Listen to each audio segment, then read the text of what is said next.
വീഡിയോയിൽ പറഞ്ഞ പോലെ തന്നെ ഞങ്ങൾ റിസോർട്ടിലെത്തി ചെക്കിനും കാര്യങ്ങളൊക്കെ ചെയ്തു. ആൻഡ് ചെറിയൊരു കിഡ്സിൻ്റെ പാർക്കിംഗ് ഏരിയ ഉണ്ട്. ആൻഡ് ഞങ്ങൾ റൂമൊക്കെ പോയി നോക്കിയപ്പോൾ അത്യാവശ്യം നല്ല സ്പേസും കാര്യങ്ങളൊക്കെ ഉണ്ട്.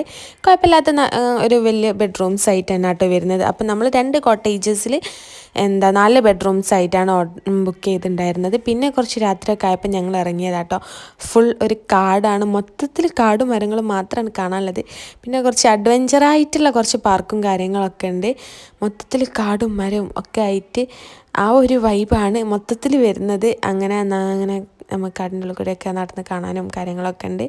ഒരു ചെറിയൊരു പ്രോപ്പർട്ടി ആണെങ്കിലും ഉള്ളത് അടിപൊളിയായിട്ട്. അങ്ങനെ നൈറ്റ് ആയപ്പോൾ ഞങ്ങൾ പൂളിലിറങ്ങി. ഗൈസ് ഒരു രക്ഷയില്ല, അടിപൊളിയായി. നമ്മൾ എൻ്റെ ഫാമിലി പൂളിലിറങ്ങി. വലിയ പൂളുമായിരുന്നു, നല്ല മഴയും പെയ്ത് അന്നപ്പോൾ മൊത്തത്തിൽ വൈബായിരുന്നു. കുറേ നേരം വെള്ളത്തിൽ കളിച്ചാണ്ട് അറിയില്ല, നല്ല വിശപ്പുണ്ടായിരുന്നു. അങ്ങനെ കിട്ടിയ സാധനങ്ങളൊക്കെ കഴിച്ച് ഞങ്ങൾ നേരെ ഫുഡ് വാങ്ങിക്കാൻ പോയി. ഫുഡ് വാങ്ങിച്ച് ഞങ്ങൾ റൂമിൽ നിന്ന് വന്നിട്ടാട്ടോ കഴിച്ചു.